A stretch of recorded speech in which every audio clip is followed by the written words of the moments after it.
साधारण वर्तमान काल। हम साधारण वर्तमान काल का उपयोग तब करते हैं जब कोई गतिविधि इस समय घटित हो रही हो या जब वह नियमित रूप से या निरंतर घटित हो। यही कारण है कि इसे कभी-कभी वर्तमान अनिश्चित काल कहा जाता है। इसका मतलब है कि वो चीज़ें जो हम बार-बार करते हैं, वो चीज़ें जो हम हर दिन, हर सप्ताह, हर महीने करते हैं, यह दिनचर्या और आदतें हो सकती हैं और वे चीज़ें भी जो वर्तमान में हमेशा या आमतौर पर सच होती हैं। यह रूप, संवेदनाओं, भावनाओं और हमारी इंद्रियों का वर्णन करने के लिए भी उपयोग किया जाता है।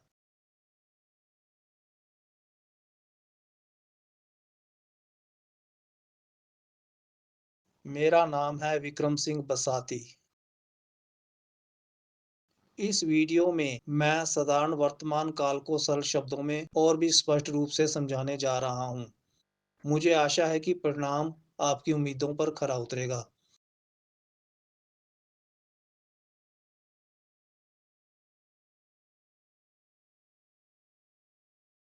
अपने आप को पूर्ण लाभ पहुंचाने के लिए इस वीडियो को अंत तक देखें।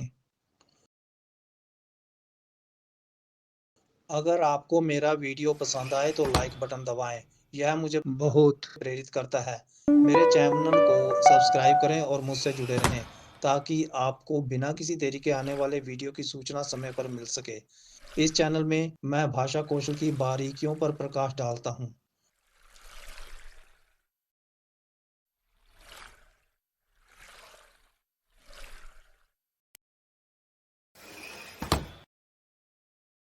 साधारण वर्तमान अंग्रेजी भाषा में सबसे अधिक इस्तेमाल किए जाने वाला काल है।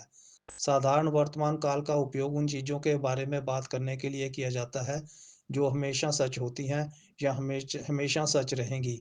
इसका उपयोग वर्तमान में घटित होने वाली चीज़ों के बारे में बात करने के लिए भी किया जाता है, जैसे कि हमारी दैनिक दिनचर्या।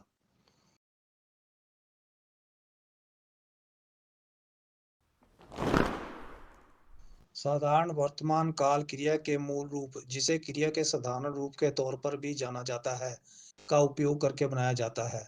क्रिया का मूल रूप आमतौर पर क्रिया के साधारण रूप के समान ही होता है। उदाहरण के लिए, टू ईट बराबर ईट। हालांकि कुछ अपवाद हैं, जैसे कि क्रिया टू बी, उदाहरण के लिए एम इज आर।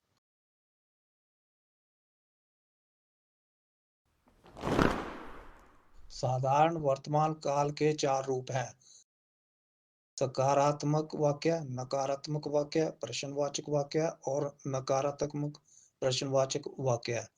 सकारात्मक कथन बनाने के लिए सकारात्मक रूप का उपयोग किया जाता है। नकारात्मक कथन बनाने के लिए नकारात्मक रूप का उपयोग किया जाता है। प्रश्नवाचक रूप का उपयोग प्रश्न बनाने के लिए किया जाता है और नकारात्मक प्रश्नवाचक रूप का उपयोग नकारात्मक प्रश्न बनाने के लिए किया जाता है।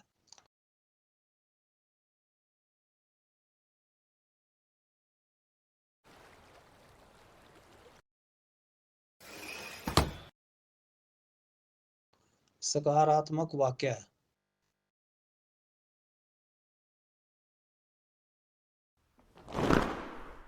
साधारण वर्तमान काल में सकारात्मक वाक्यों का प्रयोग आदतों, तथ्यों और नियमित रूप से घटित होने वाली चीजों के बारे में बयान देने के लिए किया जाता है।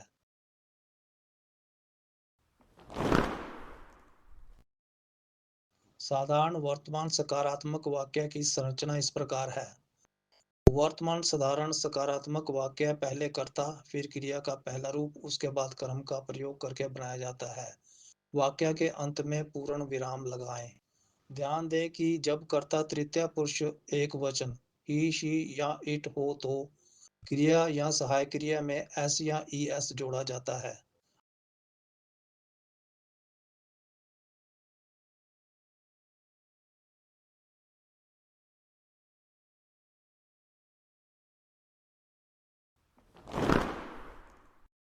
I need a new laptop. मुझे एक नया लैपटॉप चाहिए। The cat drinks water from this bowl. बिल्ली इस कटोरे से पानी पीती है।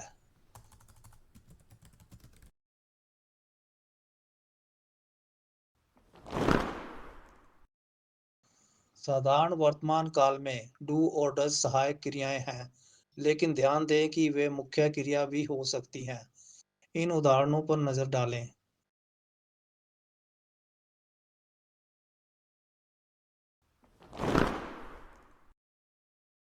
I don't do my homework.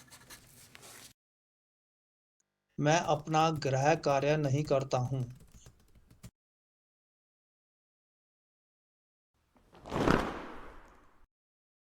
He does not do his duty. वह अपना कर्तव्य नहीं निभाता है।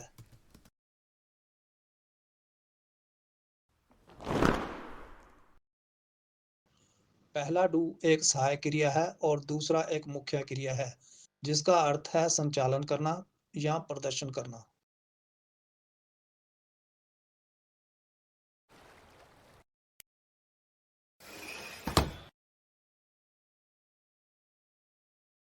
नकारात्मक वाक्य।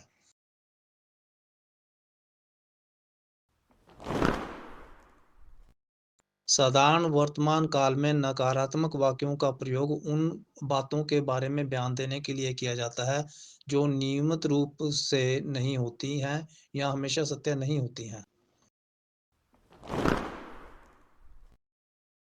साधारण वर्तमान नकारात्मक वाक्य की संरचना इस प्रकार है। वर्तमान साधारण नकारात्मक वाक्य पहले कर्ता, फिर सहायक क्रिया डू डज, फिर क्रिया विशेषण नॉट या नेवर और फिर क्रिया का पहला रूप। उसके बाद कर्म का उपयोग करके बनाया जाता है। वाक्य के अंत में पूर्ण विराम लगाएं।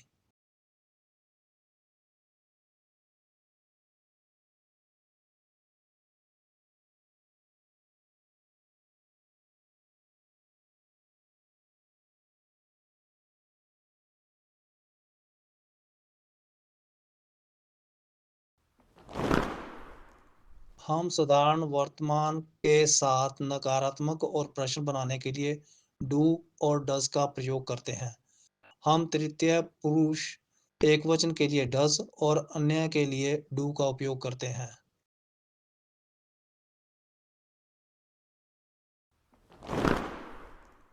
You don't like apples. आप सेब पसंद नहीं करते हो।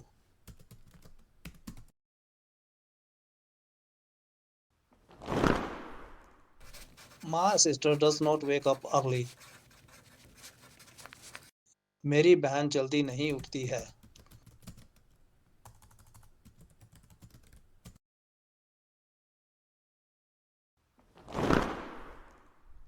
हम नकारात्मक वाक्यों में डोंट और डजंट का उपयोग कर सकते हैं। डोंट और डजंट दोनों ही संकुचन है। डोंट डू नॉट का संकुचन है, जबकि डजंट डज नॉट का संकुचन है और वे दोनों सहायक क्रियाओं के रूप में कार्य करते हैं।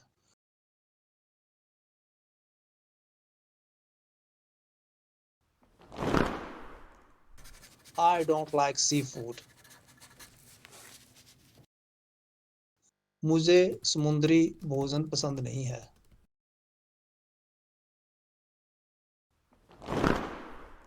She doesn't want to leave now. वह अब जाना नहीं चाहती है।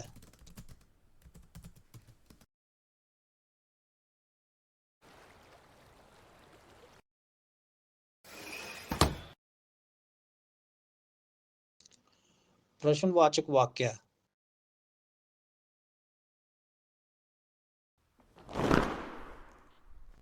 साधारण वर्तमान में प्रश्नवाचक वाक्यों का प्रयोग आत्म तथ्यों और नियमित रूप से घटित होने वाली चीजों के बारे में प्रश्न पूछने के लिए किया जाता है। साधारण वर्तमान प्रश्नवाचक वाक्य की संरचना इस प्रकार है। वर्तमान साधारण प्रश्नवाचक वाक्य का निर्माण पहले सहायक क्रिया डू डज, फिर कर्ता और फिर क्रिया का पहला रूप, उसके बाद कर्म का उपयोग करके किया जाता है। वाक्य के अंत में प्रश्न चिन्ह लगाएं।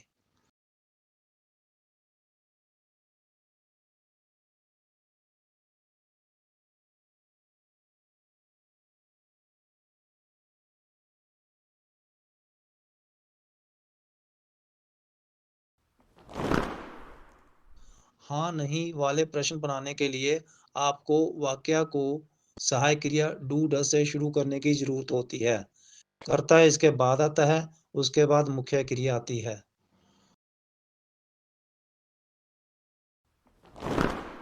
Do they know each other?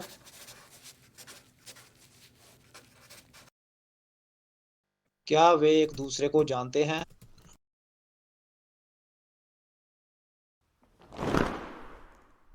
Does she play tennis? क्या वह टेनिस खेलती है?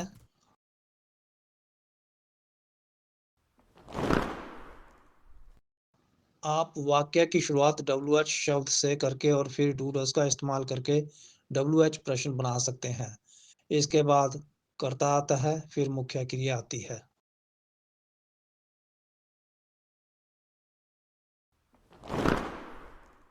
Where do you want to eat lunch?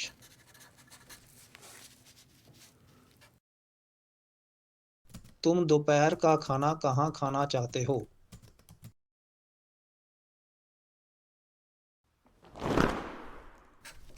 Why does he cry?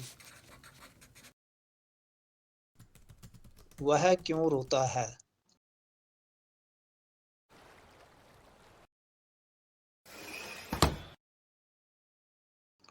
नकारात्मक प्रश्नवाचक वाक्य।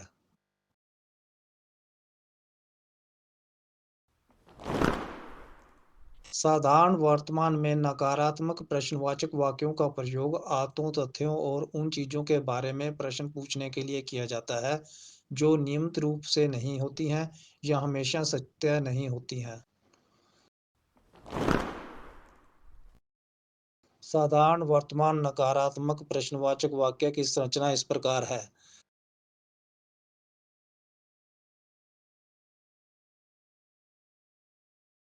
वर्तमान साधारण नकारात्मक प्रश्नवाचक वाक्य पहले सहायक क्रिया डू डज, फिर कर्ता, फिर क्रिया विशेषण नॉट या नेवर और फिर क्रिया का पहला रूप, उसके बाद कर्म का उपयोग करके बनाया जाता है।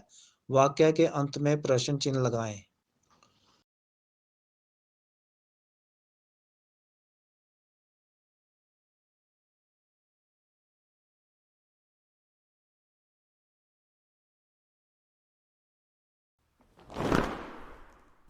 Do they not solve the problem? क्या वे समस्या का समाधान नहीं करते हैं?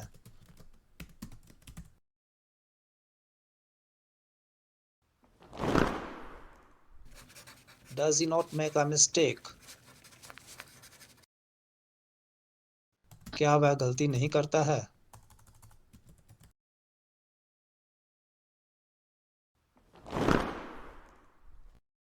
संकुचन डोंट और डजंट का उपयोग नकारात्मक प्रश्नवाचक वाक्यों में प्रश्न पूछते समय सहायक क्रिया के रूप में भी किया जा सकता है। Don't they want to go?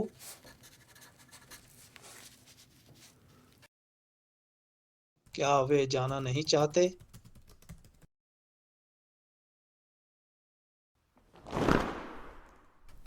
Doesn't she like the play? क्या उसे नाटक पसंद नहीं है?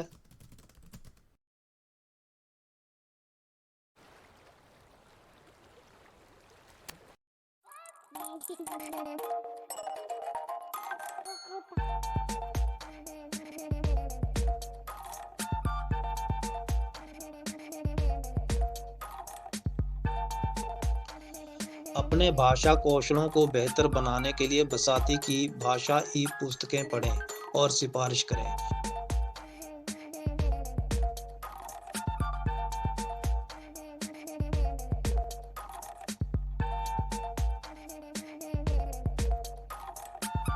ये ई पुस्तकें भाषा कौशलों के लगभग सभी पहलुओं को व्यापक रूप से कवर करती हैं। इन ई पुस्तकों में भाषा कौशलों के रहस्यों को सैद्धांतिक और व्यावहारिक दोनों पहलुओं के खुलासे के माध्यम से प्रकट किया गया है। निश्चित रहें कि इन ई पुस्तकों से आवश्यक ज्ञान से खुद को लैस करके आप अपने पैसे की कीमत कई गुना अधिक वसूल करेंगे। जब आपके पास ये ई-पुस्तकें होंगी, तो आपको ज्ञान की तलाश में भटकने की ज़रूरत नहीं होगी। इसलिए पहले अवसर पर इन कीमती ई-पुस्तकों को आज़माएँ।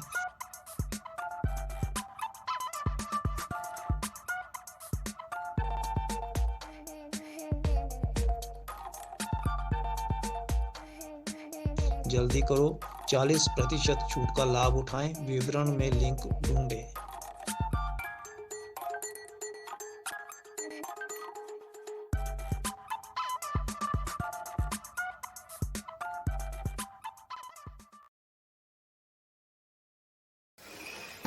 अब हम साधारण वर्तकाल से संबंधित स्थितियों पर चर्चा करते हैं।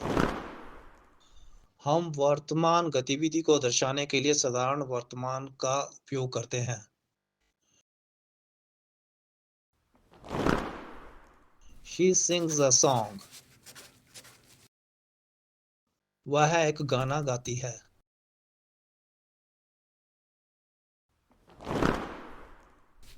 He writes a letter. वह एक पत्र लिखता है।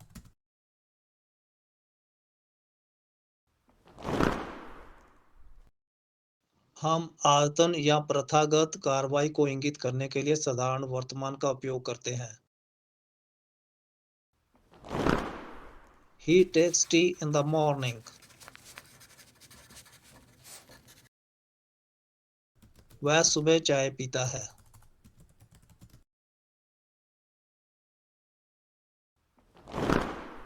Mohan goes to the club every day.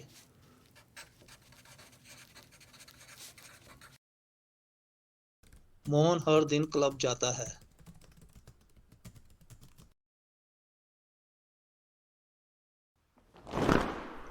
हम सामान्य और सार्वभौमिक सत्य को दर्शाने के लिए साधारण वर्तमान का उपयोग करते हैं।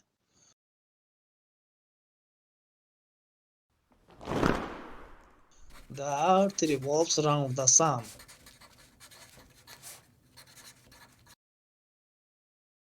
पृथ्वी सूर्य के चारों ओर घूमती है।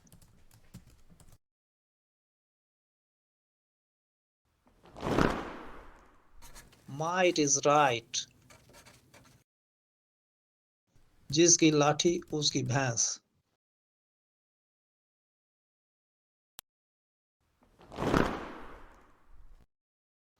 हम ऐतिहासिक वर्तमान को संदर्भित करने के लिए साधारण वर्तमान का उपयोग करते हैं। Julius Caesar rises. Cassius stabs him in the neck.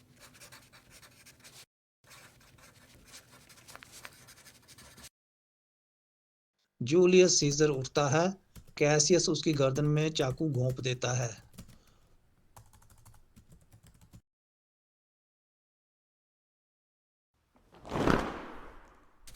Buddha enters his wife's room, looks at the mother and child, and then goes out.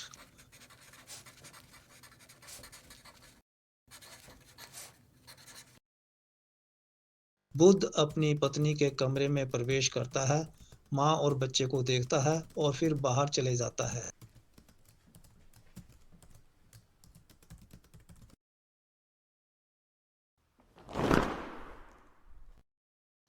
जब समय दिया जाता है, तो हम निश्चित भविष्य को इंगित करने के लिए साधारण वर्तमान का उपयोग करते हैं। I leave for Shimla tomorrow. मैं कल शिमला के लिए रवाना होऊंगा।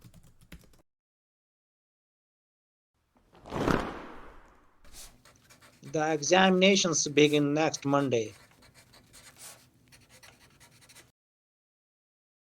अगले सोमवार से परीक्षाएं शुरू होंगी।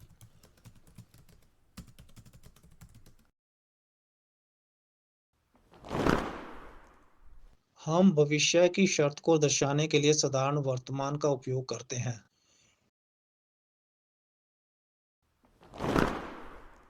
If you work hard, you will pass the examination.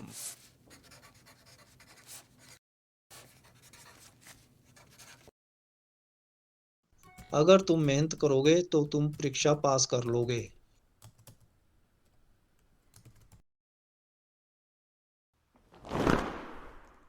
It will be pleasant when it rains. अगर बारिश होगी तो आनंद आएगा।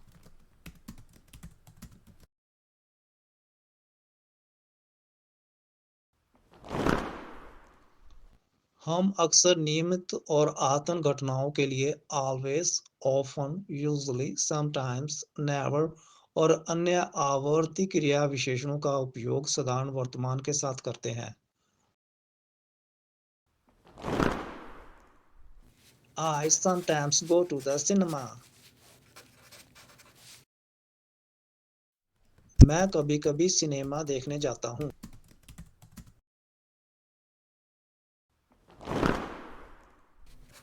She never plays football. वह कभी भी फुटबॉल नहीं खेलती है।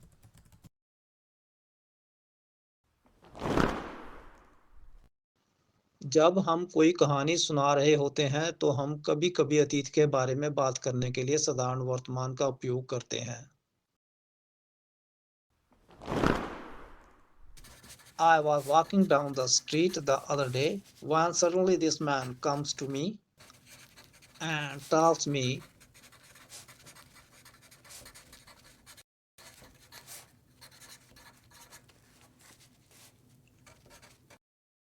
मैं दूसरे दिन गली में चल रहा था जब अचानक वह आदमी मेरे पास आता है और मुझे कहता है,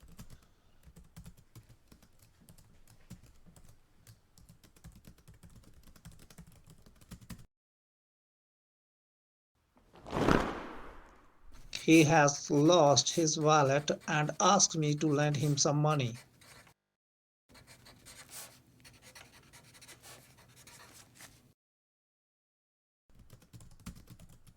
कि उसका बटुआ खो गया है और मुझसे कुछ पैसे उधार देने के लिए कहता है।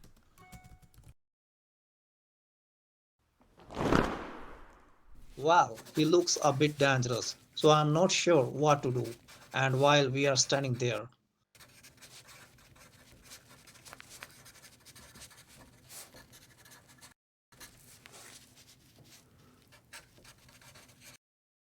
खैर वह थोड़ा खतरनाक लगता है, इसलिए मुझे समझ नहीं आता है कि क्या करूं। और जब हम वहां खड़े हैं,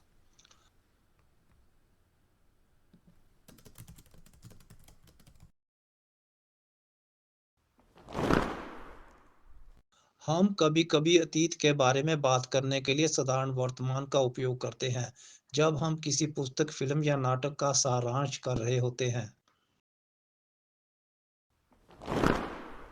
Shakespeare's Hamlet is the Prince of Denmark. One night he sees his father's ghost.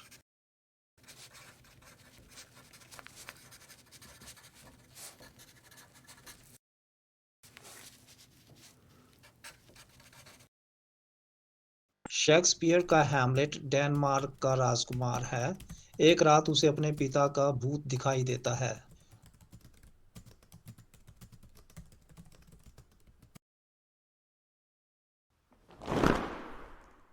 The ghost tells him he has been murdered.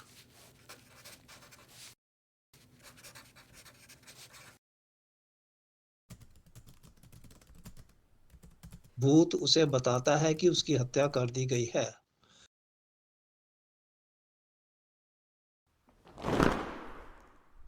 जैसा कि पहले उल्लेख किया गया था कि साधारण वर्तमान काल का उपयोग उन तथ्यों के बारे में बात करने के लिए किया जाता है जो आमतौर पर सत्य होते हैं। शून्य सशर्त का उपयोग उन तथ्यों के बारे में बात करने के लिए किया जाता है जो आमतौर पर सत्य होते हैं। हम शून्य सशर्त में साधारण वर्तमान का उपयोग करते हैं।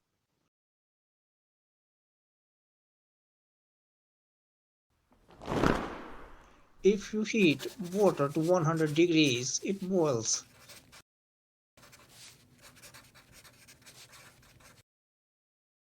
अगर आप पानी को 100 डिग्री तक गर्म करते हैं तो वह उबलता है।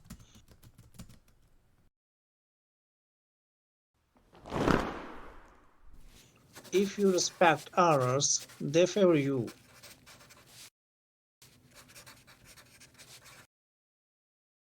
अगर आप बड़ों का सम्मान करते हैं तो वे आपका पक्ष लेते हैं। घटनाओं का क्रम बताता है कि कौन सी कार्रवाई पहले या बाद में की गई है। वर्तमान में होने वाली गतिविधियों के क्रम के बारे में बात करने के लिए हम साधारण वर्तमान का उपयोग करते हैं।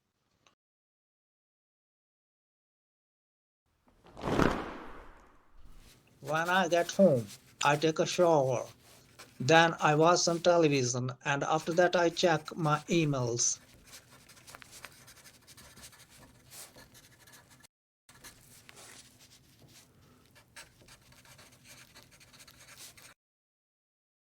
जब मैं घर पहुंचता हूं तो मैं स्नान करता हूं, फिर मैं थोड़ा टेलीविजन देखता हूं और उसके बाद मैं अपने ईमेलों की जांच करता हूं।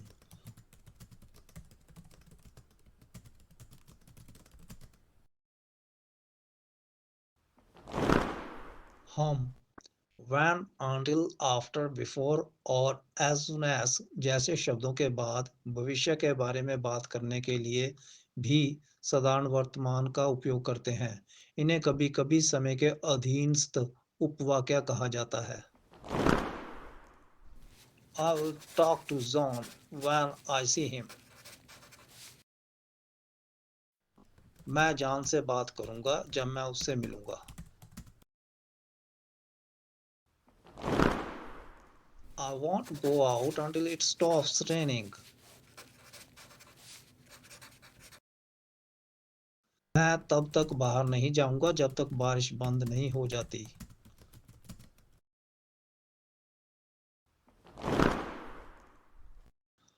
हम निर्देश देने या इसकी मांग करने के लिए साधारण वर्तमान काल का उपयोग कर सकते हैं। यह संरचना ज्यादातर सर्वनाम यू से शुरू होती है। माता-पिता आमतौर पर आदेश देने के लिए साधारण वर्तमान काल का बहुत उपयोग करते हैं। उदाहरण के लिए, you in your room now.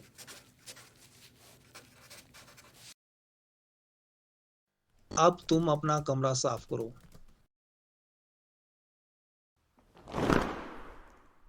Do I go to the left or what? क्या मैं बाई तरफ जाऊं या क्या?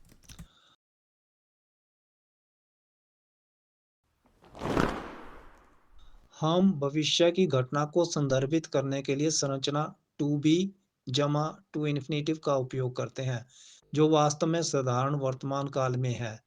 कभी-कभी इस संरचना का उपयोग आदेश देने के लिए भी किया जा सकता है। You are to wash the dishes tonight.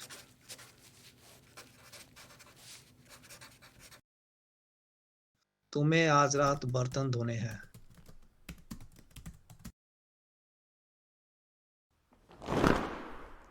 He is to date a blonde girl on Valentine's Day.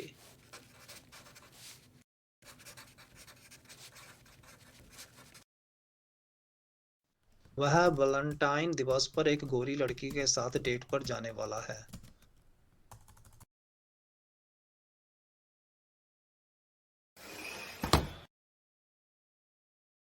इस तरह आप देखते हैं कि साधारण वर्तमान काल का उपयोग दिन प्रतिदिन के जीवन में व्यापक रूप से किया जाता है, जैसे कि खेल टिक्का टिप्पणी में छोटी गतिविधियों का वर्णन करने के लिए जो कि होने के साथ ही पूरी हो जाती हैं, कार्यक्रम और समय सारणी व्यक्त करने के लिए, अनुदेश या दिशा निर्देश देने के लिए, समाचार की सुर्खियों में पिछली घटनाओं की रिपोर्ट करने के लिए, फिल्मों, किताबों आदि का सारांश देने के लिए।